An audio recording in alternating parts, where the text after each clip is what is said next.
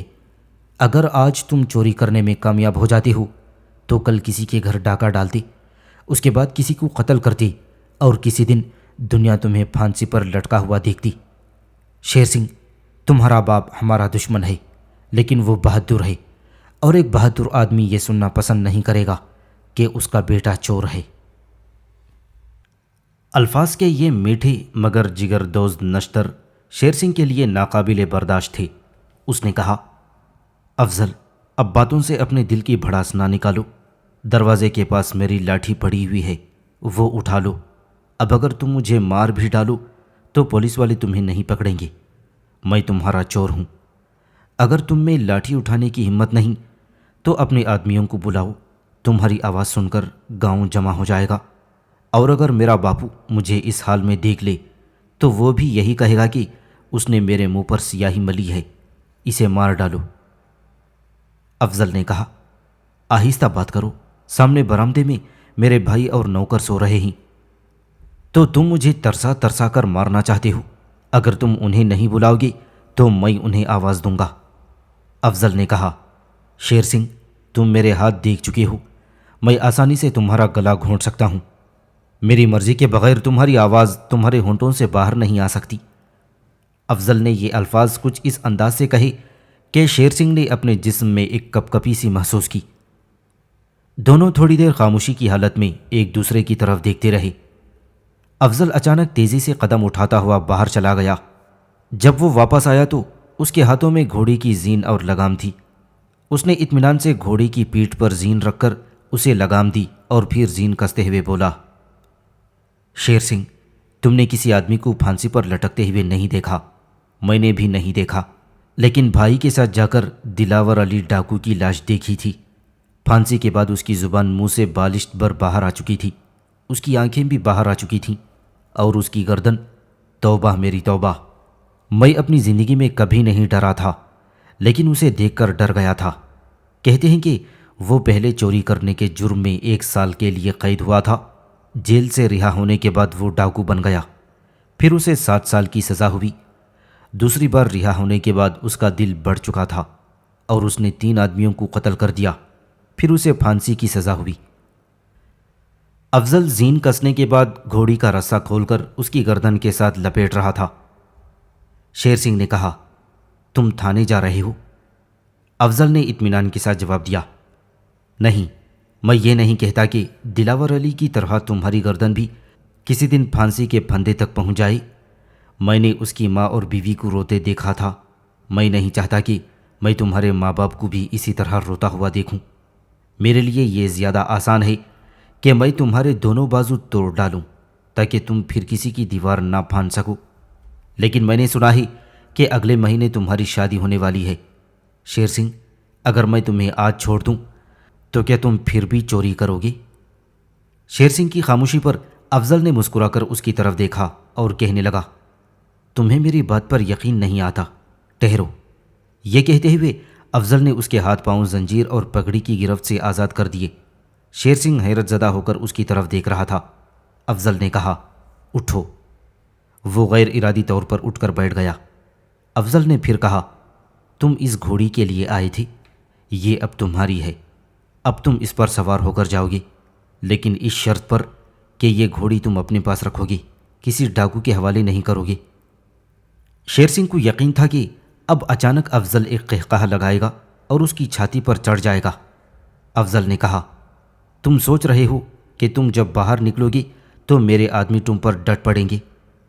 تم شاید یہ بھی سوچتے ہوگے کہ ابا کی اجازت کے بغیر میں تمہیں یہ گھوڑی نہیں دے سکتا۔ تم بہت بے وقوف ہو۔ شیر سنگھ، یہ گھوڑی میری ہے اور میں تم جیسے نوجوان کو پھانسی سے بچانے کے لیے یہ گھوڑی دے سکتا ہوں۔ میں کہہ دوں گا کہ میں نے اسے تمہارے ہاتھ بیچ دیا ہے۔ اپنی پگڑی باندھو اور میرے ساتھ آؤ، صبح ہونے والی ہے، جلدی کرو۔ شیر سنگھ جلدی سے پگڑی اپنے سر پر لپیٹ کر کھڑا ہو گیا۔ افضل نے ایک ہاتھ سے گھوڑے کی باگ پکڑی اور دوسرے ہاتھ سے شیر سنگھ کا بازو پکڑ کر باہر نکل آیا۔ بارش کا زور اسی طرح تھا اور صحن پانی سے بھرا ہوا تھا۔ پھاٹک کے قریب پہنچ کر افضل نے اس کا بازو چھوڑ دیا اور کہا، دروازہ کھولو۔ شیر سنگھ نے قدرے تذبذب کے بعد دروازہ کھول دیا۔ پھاٹک سے باہر نکل کر افضل نے گھوڑی کی باگ اس کی طرف بڑھاتے ہوئے کہا، لو اب سوار ہو جاؤ۔ بجلی چمکی۔ شیر سنگھ نے افضل کا چہرہ دیکھا، مسکراتا ہوا دل فریب چہرہ۔ اس کے توہمات مٹ چکے تھے۔ افضل، کیا سچ مچ؟ شیر سنگھ کی آواز اس کے حلق میں دب کر رہ گئی۔ وہ افضل کے پاؤں پر گر پڑا۔ وہ سسکیاں لے رہا تھا، وہ رو رہا تھا ایک بچے کی طرح۔ افضل، افضل مجھے معاف کر دو۔ نہیں نہیں، مجھے مار ڈالو، مجھے مار ڈالو افضل۔ افضل نے اسے بازو سے پکڑ کر اٹھایا اور کہنے لگا، میں تمہیں معاف کر چکا ہوں شیر سنگھ، اور اس کے ثبوت میں تمہیں یہ گھوڑی دے رہا ہوں۔ بھگوان کے لیے اس گھوڑی کا نام مت لو۔ اس سے پہلے میں انسان نہیں تھا، لیکن حیوان بھی نہیں ہوں۔ مجھے اس بدماش نے ورغلایا تھا جو روز میرے پاس آتا تھا۔ افضل نے پوچھا، کون ہے وہ؟ امر سنگھ ڈاکو۔ کہاں ہے وہ؟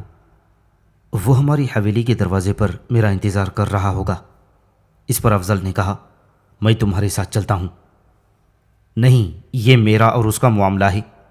یہ کہہ کر شیر سنگھ افضل کے جواب کا انتظار کیے بغیر بھاگ کھڑا ہوا۔ افضل نے گھوڑی کو پھر استبل میں باندھ دیا اور پانی میں بھیگے ہوئے کپڑے بدل کر چارپائی پر لیٹ گیا تھا۔ صبح کی روشنی نمودار ہو رہی تھی۔ وہ اونگ رہا تھا کہ گاؤں کے دوسرے سرے پر لوگوں کی چیخو پکار سنائی دی۔ وہ جلدی سے اٹھا اور حویلی سے باہر نکل آیا۔ اب بہت سے آدمیوں کی آوازیں سنائی دے رہی تھیں۔ جب افضل شیر سنگھ کی حویلی کے قریب پہنچا تو اسے چودھری رمضان واپس آتا ہوا ملا۔ افضل نے سوال کیا، کیا ہوا چودھری؟ حد ہو گئی، رمضان نے جواب دیا۔ آخر کیا ہوا؟ چودھری افضل، اندر سنگھ کے لڑکے نے حد کر دی ہے۔ ارے بتاؤ بھی، تم نے پار والے امر سنگھ ڈاکو کا نام سنا ہے؟ ہاں، کیا ہوا اسے؟ شیر سنگھ نے اس کے دونوں بازو توڑ دیے ہیں۔ کیا سچ میں؟ خدا کی قسم، شیر سنگھ سورما ہے۔ پتہ ہے اس نے امر سنگھ کے بازو کس طرح توڑے ہیں؟ ہاں، کس طرح توڑے ہیں؟ مروڑ کر۔ لوگوں نے بڑی مشکل سے اس کی جان چھڑائی ہے۔ یہ بہت اچھا ہوا، اس نے کچھ دنوں سے اندر سنگھ کے گھر میں ٹھکانہ بنا رکھا تھا۔ مجھے ڈر تھا کہ کوئی واردات ضرور ہوگی، لیکن اب وہ اس گاؤں کا رخ نہیں کرے گا۔ رمضان اور افضل باتیں کر رہے تھے کہ شیر سنگھ کی حویلی میں پھر شور سنائی دیا۔ افضل نے کہا، اب کیا ہو رہا ہے؟ رمضان نے جواب دیا، اب لوگ یوں ہی شور مچا رہے ہیں۔ امر سنگھ تو بازو توڑوا کر جا چکا ہے۔ نہیں، شاید کسی کو مار پڑ رہی ہے۔ رمضان نے کہا، نہیں، وہ ہنس رہے ہیں۔ چلو، مجھے تو بارش میں سردی لگ رہی ہے۔ افضل اور رمضان وہاں سے کھسکنے کو تھے کہ کاکو عیسائی بھاگتا ہوا آیا۔ وہ ہنسی سے لوٹ پوٹ ہو رہا تھا۔ کیا ہے کاکو؟ افضل نے سوال کیا۔ اس نے جواب دیا، چودھری جی، آج مزہ آ گیا۔ سالہ ہری سنگھ بھی کیا یاد کرے گا۔ آخر ہوا کیا؟ شیر سنگھ نے ہری سنگھ کے سر پر گن کر 20 جوتے مارے ہیں۔ ارے وہ کیوں؟ پتہ نہیں، اس کی قسمت ہی ایسی ہے۔ لوگ اس کی حویلی میں جمع ہو رہے تھے۔ وہ بھی معتبری دکھانے کے لیے وہاں آ گیا۔ شیر سنگھ کو اس کی شکل دیکھتے ہی غصہ آ گیا اور اس نے کہا، ہریا، آؤ تمہیں 20 روپیے دوں۔ یہ کہتے ہی اس نے جوتا اتار لیا اور ہری سنگھ کو بالوں سے پکڑ کر کیچڑ میں بٹھا دیا تھا۔ اس نے بہتری شور مچایا۔ لوگوں نے بھی چھڑانے کی کوشش کی، لیکن اس نے 20 جوتے لگا کر ہی چھوڑا، اور خدا کی قسم بارش اور کیچڑ کی وجہ سے اس کے جوتے کا وزن 2 سیر سے کم نہ تھا۔ جو کچھ افضل کی حویلی میں ہوا تھا اس کا 2 آدمیوں کے سوا کسی کو علم نہ تھا، لیکن شیر سنگھ کے ہاتھوں علاقے کے مشہور و معروف ڈاکو کا پٹنا اور ہری سنگھ کا جوتے کھانا گاؤں کے لوگوں کے لیے معمولی واقعات نہ تھی۔ اور ایسے حادثات کے بعد گاؤں کے لوگ بھگت رام کی دکان پر یا چودھری رحمت علی کی حویلی کے سامنے بڑ کے درخت کے نیچے جمع ہو کر تبصرے اور قیاس آرائیاں کرتے تھے۔ کوئی درخت کے نیچے چبوترے پر اپنی چادر بچھا کر بیٹھ جاتا اور کوئی اپنی چارپائی اٹھا لاتا، اور سردیوں کے دنوں میں ایسی محفلیں سائیں اللہ رکھا کے تکیے میں منعقد ہوتیں۔ گاؤں کی ہر محفل اسماعیل کے بغیر نامکمل سمجھی جاتی۔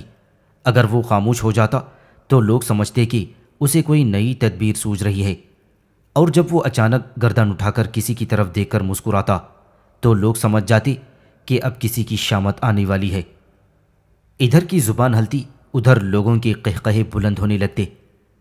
لچمن سنگھ کو ذرا اونچا سنائی دیتا، وہ عام طور پر اس کے قریب بیٹھتا، لیکن اس کے باوجود جب کبھی اسماعیل کی آواز اس کے کانوں تک نہ پہنچتی تو وہ بھی قہقہہ لگانے میں دریغ نہ کرتا۔ جب لوگ خاموش ہو جاتے تو وہ کسی سرگوشی کے انداز میں کہتا، کیا کہا اسماعیل نے؟ لوگ اسے بلند آواز میں سمجھاتے اور اسے دوسرا قہقہہ لگانا پڑتا۔ اسماعیل گاؤں کے لیے ایک دائمی مسکراہٹ اور ایک مسلسل قہقہہ تھا، لیکن چودھری رمضان اس سے بے حد نالان تھا۔ جب اسماعیل کو کوئی نہ سوچتی تو اس کی توجہ چودھری رمضان پر مبذول ہو جاتی۔ وہ ایسے موقعوں پر انتہائی دانشمندی سے کام لیتا، لیکن اس کے منہ سے جو بھی بات نکلتی اسماعیل اسے اہل محفل کے قہقہوں کا موضوع بنا دیتا۔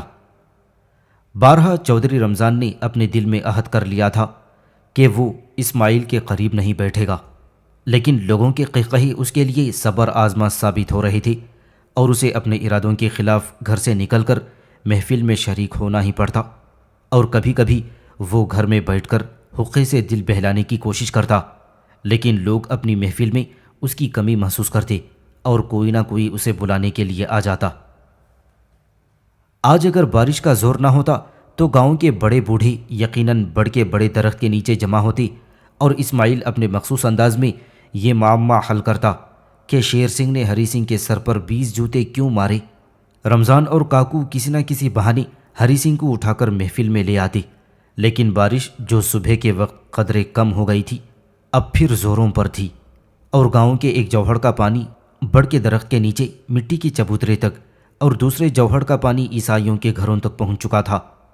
چودھری رمضان کا صحن پانی میں ڈوبا ہوا تھا، اس کی حویلی کی ایک دیوار گر گئی اور اس کا ایک بھینسا نیچے دب گیا، اور وہ چلا رہا تھا کہ لچمن سنگھ اور اس کے ساتھی دیوار کو پیچھے سے دھکا دے کر گرا گئے ہیں۔ لوگوں کو اپنے گھروں اور کھیتوں کی فکر تھی، اس لیے وہ سب کسی جگہ جمع ہو کر تازہ واقعات پر اسماعیل کا تبصرہ سن رہے تھے۔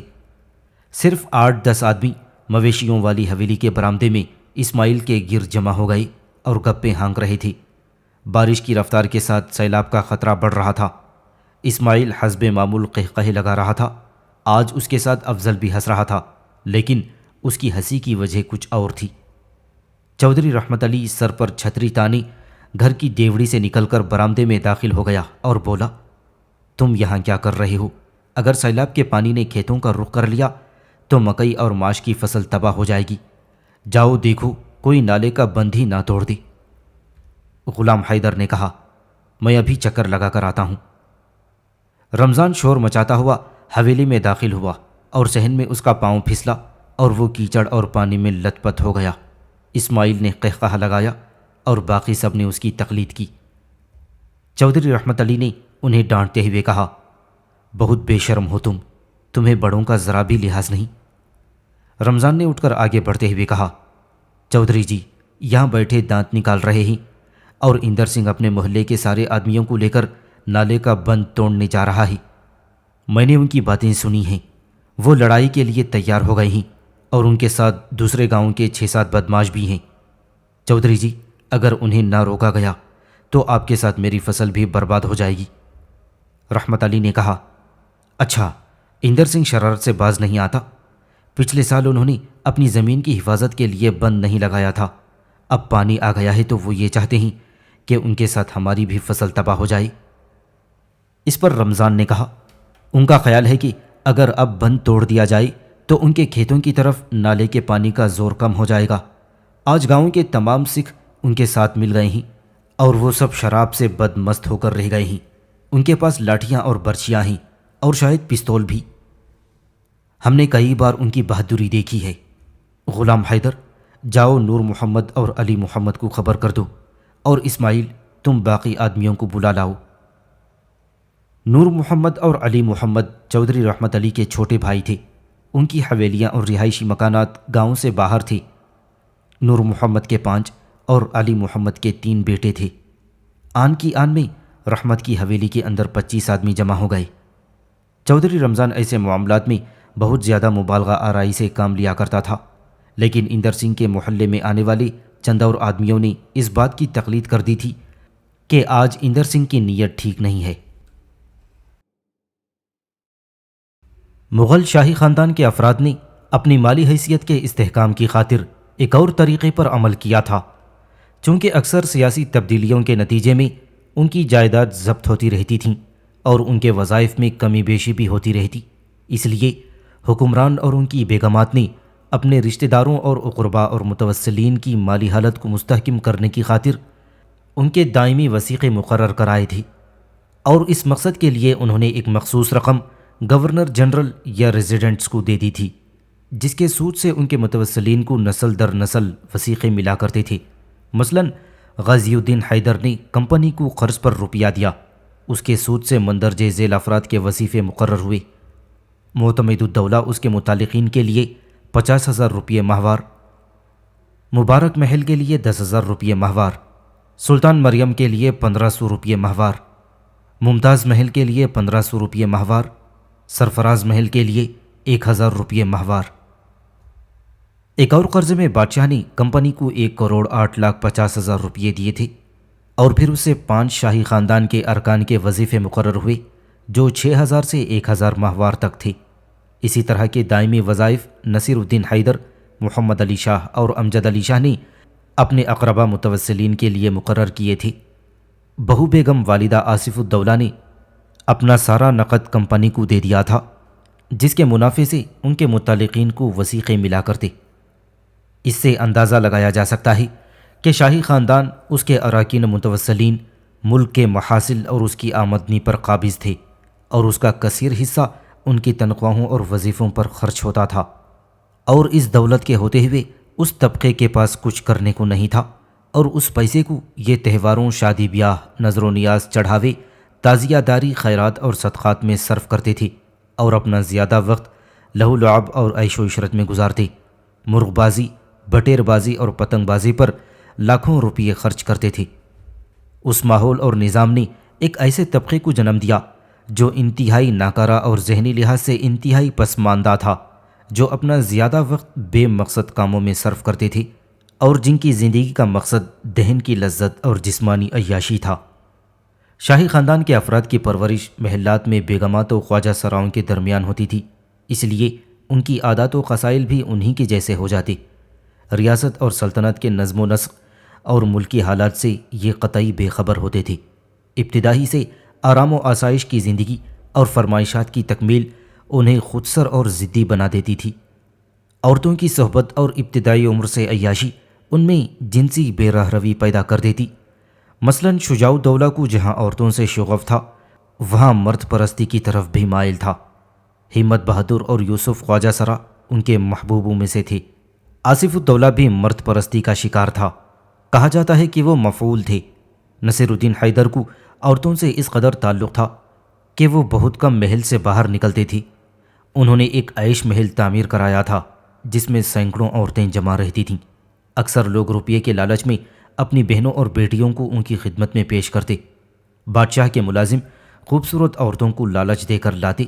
بہت سی عورتیں محل میں داخل ہونے کی خواہش میں آ جاتیں اور محل کے ملازمین کی عیاشی کا سامان بنتیں۔ ان کے زمانے میں ملک کی تہائی آمدن عورتوں کے مصارف پر خرچ ہوتی تھی۔ محلات میں عورتوں کی کثیر تعداد کا نتیجہ تھا کہ یہ بیگمات دوسروں سے ناجائز تعلقات رکھتی تھیں۔ نصیر الدین حیدر کی بیوی قدسیہ بیگم نے اس خیال سے کہ بادشاہ کی کوئی اولاد نہیں ہوتی، اپنے پہلے شوہر کو بلا کر کئی مہینے محل میں خفیہ رکھا۔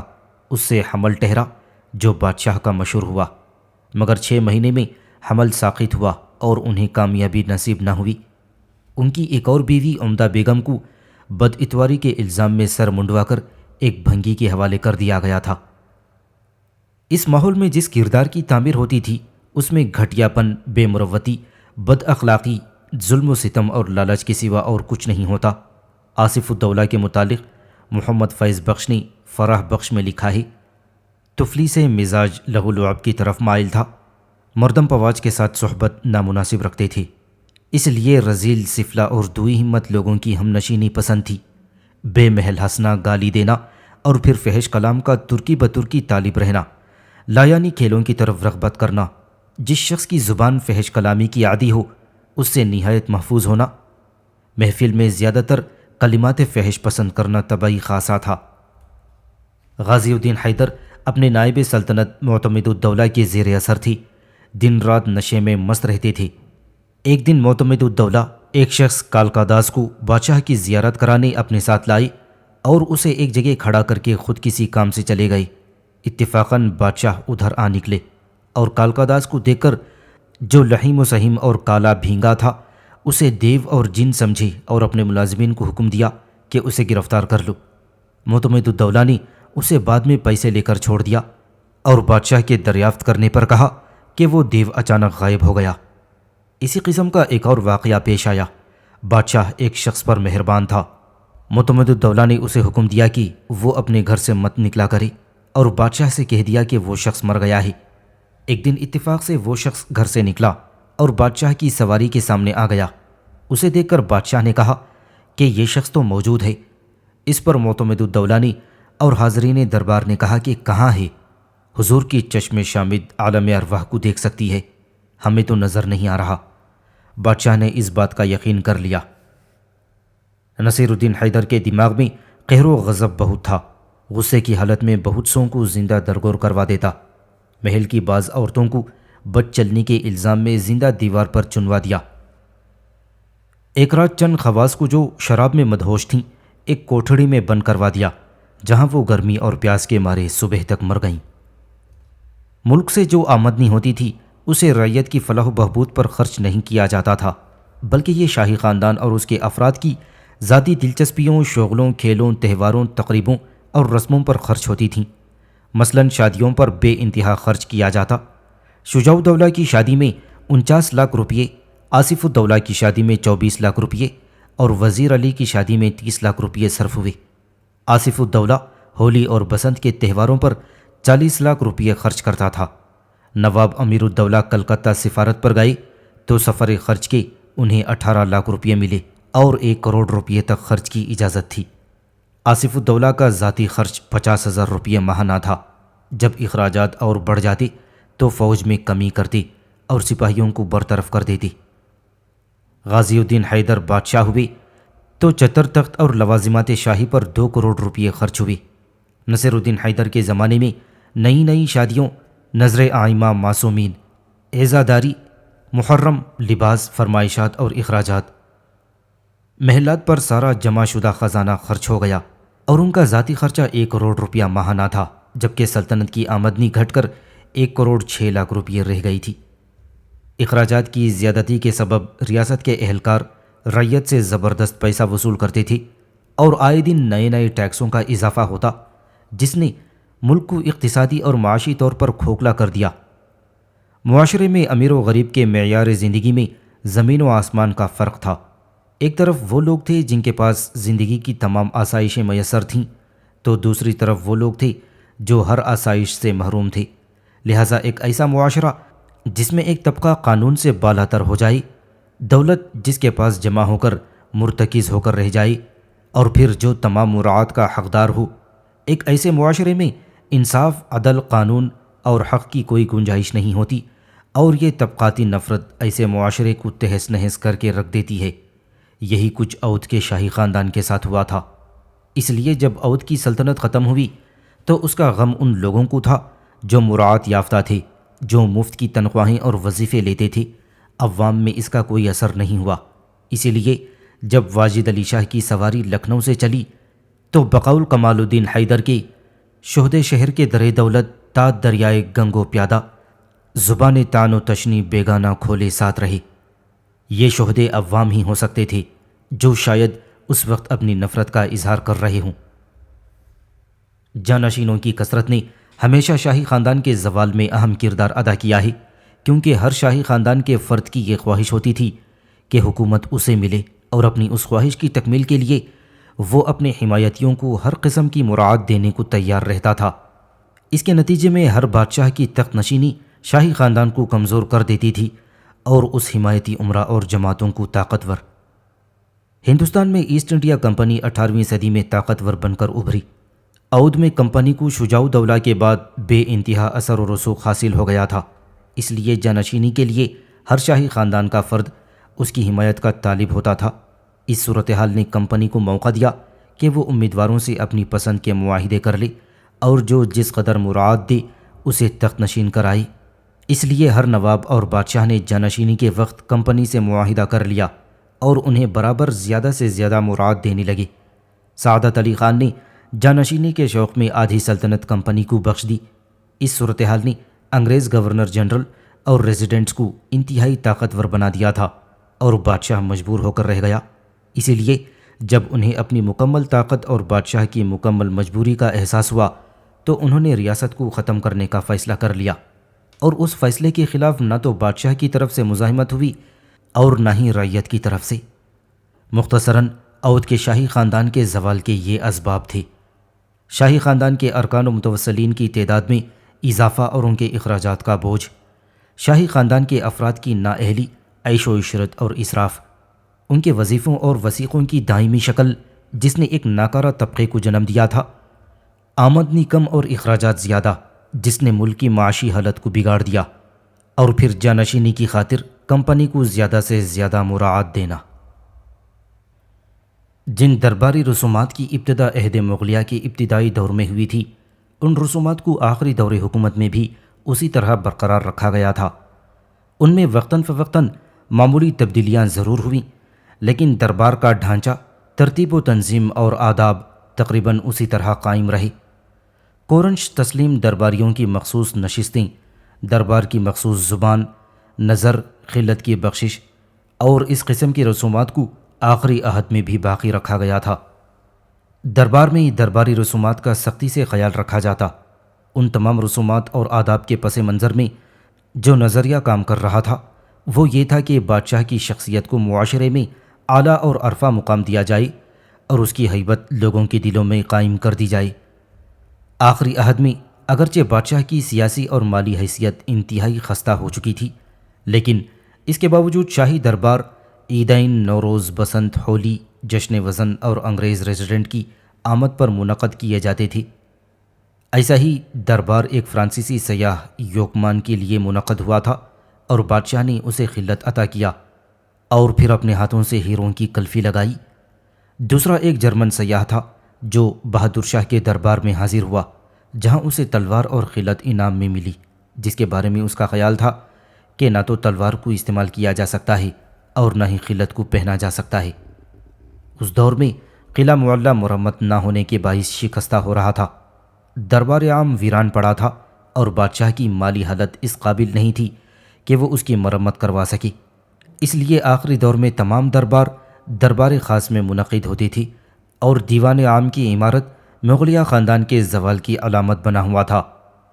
دیوان خاص کی عمارت کے بارے میں سر سید آثار السنادید میں لکھتے ہیں کہ اس عمارت کے بیچوں بیچ پایہ نما ستون بنا کر 18 گز کے طول اور 10 گز کے عرض پر مکان بنایا ہے، اور اس کے بیچوں بیچ جس میں ایک چبوترا ہے، اس چبوترے میں تخت طاؤس رکھا جاتا ہے اور اس پر حضور والا اجلاس فرماتے ہیں۔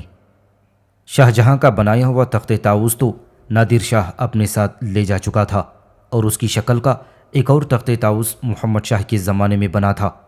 یہ لکڑی کا بنا تھا اور اس میں جواہرات کے بجائے نگینے جڑے ہوئے تھے، مگر وہ بھی اصلی نہیں تھے۔ بہادر شاہ نے اپنے زمانے میں ایک چاندی کا تخت بنوایا تھا جسے بہت ہی معمولی قسم کے ہیرے جواہرات سے مزین کیا گیا تھا۔ جو لوگ دربار میں شرکت کرنے آتے تھے ان کے لیے ضروری تھا کہ وہ دربار کے باہر اپنی سواری سے اتر جائیں، لہٰذا عمرہ نقار خانے کے دروازے کے پاس سواریوں سے اتر کر دربار تک پیدل آیا کرتے تھے۔ جب درباری دیوان عام تک آتے تو یہاں لوہے کی ایک زنجیر تھی جس کے نیچے سے ہو کر انہیں گزرنا پڑتا تھا۔ دیوان عام تک پالکی میں آنے کی اجازت کبھی کبھی بادشاہ اور شہزادوں کے علاوہ مخصوص عمرہ کو دیا کرتا۔ دیوان خاص کے مقابل لال پردے کا دروازہ تھا، اس پر سرخ بانات کا پردہ پڑا رہتا تھا۔ جو شخص بھی دربار میں شرکت کے لیے آتا اور دیوان خاص میں داخل ہونا چاہتا، اس کے لیے ضروری تھا کہ لال پردے کے پاس آ کر مقررہ آداب بجا لائے۔ لال پردے کے پاس غلام لال لکڑیاں لیے کھڑے رہتے تھے، اور اگر غیر آدمی داخل ہونے کی کوشش کرتا تو یہ آنکڑے دار لکڑیاں اس کے گلے میں ڈال کر باہر نکال دیتے۔ پردے کے پاس آداب بجا لانے کی ایک جگہ مقرر تھی جسے سلام گاہ یا آداب گاہ کہتے تھے۔ اس پر کھڑے ہو کر دربار میں آنے والے کو 3 مرتبہ مؤدبانہ سلام بجا لانا ہوتا تھا، اور پردے کے پاس جاتے وقت کوئی چیز ہمراہ لے جانے کی اجازت نہیں تھی، حتیٰ کہ چھتری بھی نہیں لے جا سکتے تھے۔ پردے کے اطراف میں ملازم، ناظر، خواجہ سراہ اور فراش ہر وقت حاضر رہتے تھے۔ نقیب کھڑا ہوا درباریوں کو آداب بجا لانے کی جانب متوجہ کرتا تھا اور پکارتا رہتا تھا، ملاحظہ، آداب، آداب بجا لاؤ، جہاں پناہ بادشاہ سلامت، عالم پناہ بادشاہ سلامت۔ اس کے بعد درباری دیوان خاص کے چبوترے پر چڑھتا، یہاں اسے جوتے اتارنا پڑتے تھے۔ دیوان خاص میں ایک دوسری سلام گاہ تھی جہاں پہنچ کر اسے آداب بجا لانا ہوتے تھے۔ یہاں بھی نقیب ہر آنے والے کو آداب کی جانب توجہ دلایا کرتا۔ دیوان خاص کے صحن میں شاہی استبل گھوڑے زیورات سے مزین کھڑے رہا کرتے تھے، اور اس کے ساتھ ہی ماہی مراتب، چتر نشان روشن چوکی والے اور جھنڈے والے کھڑے رہا کرتے تھے، اور یہاں بھی نقیب برابر آواز لگایا کرتے تھے۔ جب بادشاہ دربار میں تشریف لاتے تو ان کی آمد پر نقیب آواز لگاتا، بسم اللہ الرحمن الرحیم، اللہ رسول کی امان، دشمن پامال، بلائیں رد۔ بادشاہ کے تخت پر بیٹھنے پر جھنڈیاں ہلائی جاتیں اور شادیانے بجتے۔ دربار میں شہزادوں اور امراء کی نشستوں اور ترتیب کا خاص خیال رکھا جاتا تھا۔ تخت کے عقب میں خواص کھڑے ہو کر مگس رانی کیا کرتے تھے۔ ابتدا میں کسی کو دربار میں بیٹھنے کی اجازت نہیں ہوا کرتی تھی، لیکن آخری عہد میں شہزادے اور علماء اور مشائخ کو یہ مراعات ملنے لگیں۔ دوسرے امراء تخت کے دونوں جانب قطار میں خاموشی سے سر جھکائے اور ہاتھ باندھے کھڑے رہا کرتے تھے۔ دربار کے آداب میں سے یہ تھا کہ مکمل خاموشی رہے، بلا اجازت کوئی نہ بولے، براہ راست بادشاہ سے مخاطب نہ ہوں۔ آخر دور میں بھی درباریوں کے لیے کورنش اور تسلیم کے وہ طریقے تھے جو ابتدائی دور میں ہوا کرتے تھے۔ کورنش میں درباری سیدھے ہاتھ کی ہتھیلی کو پیشانی پر رکھ کر سر جھکاتا تھا، تسلیم میں سیدھے ہاتھ کو زمین پر رکھ کر اسے اٹھاتا اور پھر سیدھا کھڑا ہو کر ہتھیلی سر پر رکھتا تھا۔ درباریوں کے لیے ایک رسم یہ بھی تھی کہ بادشاہ کو نظر پیش کریں۔ نظر پیش کرنا ایک شخص کی اعلیٰ شخصیت سے محبت کی علامت تھی۔ سب سے پہلے ولی عہد نظر پیش کرتا اور پھر شہزادے اور امراء کی نظر کی اشرفی یا روپیہ آستین یا رومال پر رکھ کر پیش کیا جاتا اور بادشاہ اس پر ہاتھ رکھ کر قبولیت بخشتا۔ نظر کے لیے یہ ضروری تھا کہ اشرفی یا سکہ کسی متوفی بادشاہ کا نہ ہو بلکہ تخت نشین بادشاہ کا ہو۔ بادشاہ حسب مراتب ولی عہد شہزادوں، امراء اور سفیروں کو دربار میں خلعت دیا کرتے تھے۔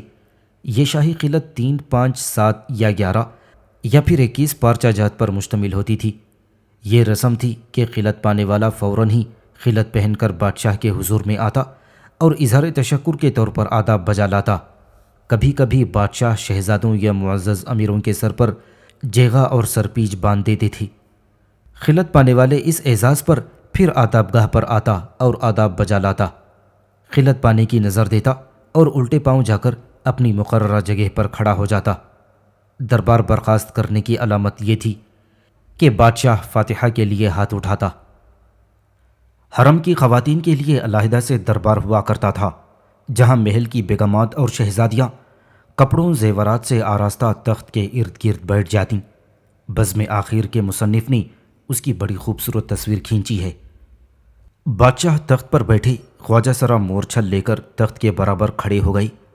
پہلے ملکہ دورہ نے کھڑے ہو کر مجرا کی نظر دی، پھر مجرا کر کے بیٹھ گئیں۔ اب اور بیویوں اور شہزادیوں نے اسی طرح اپنے اپنے مرتبے سے نظریں دیں۔ بادشاہ نے سب کو بھاری بھاری دوپٹے حیثیت کے موافق اپنے ہاتھ سے دیے۔ سب نے کھڑے ہو کر دوپٹے لیے، مجرا کیا، نظریں دیں۔ اب ناچ گانا شروع ہو گیا۔ مراٹھا گردی اور ایسٹ انڈیا کمپنی کے سیاسی اقتدار نے مغل بادشاہوں کی رہی سہی ساکھ بھی ختم کر کے رکھ دی۔ سیاسی کمزوری اور مالی وسائل کی کمی نے دربار کی شان و شوکت گھٹا کر رکھ دی۔ اب بادشاہ کی جانب سے جو خلعت دیے جاتے تھے وہ قیمتی کپڑوں کے بجائے سستے کپڑوں سے تیار ہوتے تھے۔ ہیرے جواہرات کے بجائے اب رنگین شیشے یا بلوری موتی دیے جاتے۔ ہاتھیوں کے جلوس کے بجائے اب گھوڑوں یا اونٹوں کا جلوس نکلنے لگا۔ زوال کی علامتیں ہر شے سے ظاہر ہو رہی تھیں۔ ایک فرانسیسی سیاح داماداؤں نے شاہ عالم یعنی بہادر شاہ ظفر کے بارے میں لکھا ہے، میں نے یہاں دربار عام کے جشن دیکھے ہیں، ان میں کسی قسم کا تزک و احتشام نہیں۔ بادشاہ درباری اور محل کا ساز و سامان انتہائی مفلسی اور ناداری کا پتہ دیتے ہیں۔ نقرئی عصا برداروں کے بجائے جو دربار عام کے جشن کے دوران نظم و ضبط برقرار رکھتے تھے، تقریباً 100 ملے کچیلے چیتھڑوں میں ملبوس افراد نظر آتے ہیں، جن کے ہاتھوں میں موٹے موٹے ڈنڈے ہوتے ہیں، جن کو وہ بادشاہ کے سامنے ہی آزادانہ دائیں بائیں گھماتے ہیں۔ ایسٹ انڈیا کمپنی نے ابتدا میں مغل دربار کے آداب و رسومات کا خیال کیا تھا۔ اس کے عہدیدار جب بھی دربار میں حاضر ہوتے تو وہ ان آداب کو بجا لاتے، بادشاہ کی خدمت میں نظر پیش کرتے اور خلت وصول کرتے۔ لیکن جیسے جیسے ان کا سیاسی اقتدار بڑھتا گیا، انہوں نے دربار کے آداب و رسومات کی خلاف ورزی شروع کر دی۔ مثلاً 5 وقتہ نوبت بند کرا دی، نظر نیاز بند کر دی۔ ریزیڈنٹ نے لکھا ہے کہ اسے بادشاہ کا فرزند ارجمند نہیں لکھا جائے۔ گورنر جنرل کی مہر سے بادشاہ کا فدوئی خاص کے الفاظ نکال دیے جائیں۔ آخر میں بہادر شاہ ظفر سے یہ مطالبہ کیا گیا کہ وہ لال قلعہ چھوڑ کر چلا جائے۔ اکبر شاہ ثانی کے زمانے میں لارڈ ہاسٹنگ جنرل گورنر دربار میں آنا چاہتا تھا، لیکن آنے سے پہلے اس نے 2 شرائط پیش کیں کہ اسے دربار میں کرسی ملنی چاہیے اور اسے نظر دینے سے مستثنیٰ کیا جائے۔ ابتدا میں بادشاہ ان شرائط کو ماننے پر تیار ہو گیا تھا، لیکن جب اس کی ماں نے اسے برا بھلا کہا تو اس نے گورنر جنرل کو یہ مراعات دینے سے انکار کر دیا۔ لارڈ ہاسٹنگ نے اس انتقام میں غازی حیدر الدین کو اودھ کا بادشاہ بنا کر مغل بادشاہ کے مد مقابل کھڑا کر دیا۔ لیکن جب 1826 عیسوی میں لارڈ ایمہرسٹ دربار میں آیا تھا تو دربار کے آداب میں تبدیلی کی گئی اور اسے تخت کے بائیں جانب کرسی دی گئی۔ اگرچہ اس نے کوئی نظر نہیں پیش کی، لیکن بادشاہ کی جانب سے اسے جو تحفہ دیا گیا وہ اس نے قبول کر لیا۔ مغل دربار کے آداب و رسومات پر کاری ضرب 1857 کے ہنگاموں میں پڑی تھی، جب قلعہ معلیٰ پر باغی فوجوں نے قبضہ کر لیا تھا۔ یہ دربار کے آداب و رسومات سے ناواقف تھے، اس لیے انہوں نے صدیوں کی قائم شدہ روایات کو پامال کیا۔ بہادر شاہ ظفر نے اس کا شکوہ ایک خط میں اس طرح کیا ہے: باغی سواروں نے فراش خانہ اور مہتاب باغ خالی نہیں کیا۔ یہ وہ مقامات ہیں جن میں نہ نادر شاہ، نہ احمد شاہ اور نہ کوئی گورنر جنرل گھوڑے پر سوار ہو کر اب تک آیا تھا۔ جب برٹش گورنمنٹ کا کوئی اعلیٰ افسر قلعے میں آتا تو وہ دیوان عام کے دروازے پر گھوڑے سے اترتا تھا اور پھر پیدل پھرتا تھا، لیکن یہ سوار گھوڑے دوڑاتے ہوئے دیوان خاص اور جلو خانے تک آتے ہیں، جن کا لباس نامناسب ہوتا ہے اور سر پر دستار نہیں ہوتی۔ وہ شاہی آداب بجا لانا نہیں جانتے۔ دربار میں سپاہ کے افراد اپنے لباس کی پرواہ نہیں کرتے، سروں پر ٹوپیاں بجائے پگڑی کے ہوتی ہیں۔ انگریزی عملداری میں اس کے کسی افسر نے ایسا نہیں کیا تھا۔ 1857 عیسوی کے بعد جہاں مغلیہ بادشاہت کا خاتمہ ہوا، اس کے ساتھ ہی درباری آداب و رسومات بھی ختم ہو گئی تھیں، اور ان کے اثرات ہندوستانی ریاستوں کے درباروں اور دوسرے سرائے ہند کے دربار میں کچھ باقی رہے تھے، اور کچھ زمینداروں اور جاگیرداروں نے اپنی مجلسوں میں باقی رکھا۔ لیکن طبقاتی شعور اور سیاسی تبدیلیوں نے ان آداب و رسومات کو جو مطلق العنان بادشاہت اور طبقاتی معاشرے کی پیداوار تھیں، آہستہ آہستہ ختم کر کے رکھ دیا تھا۔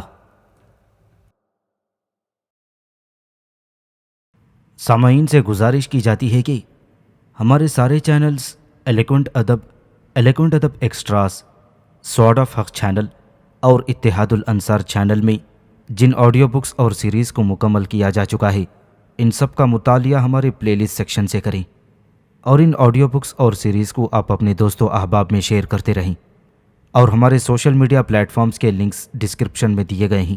ہمیں سبسکرائب اور فالو ضرور کریں۔ جزاک اللہ۔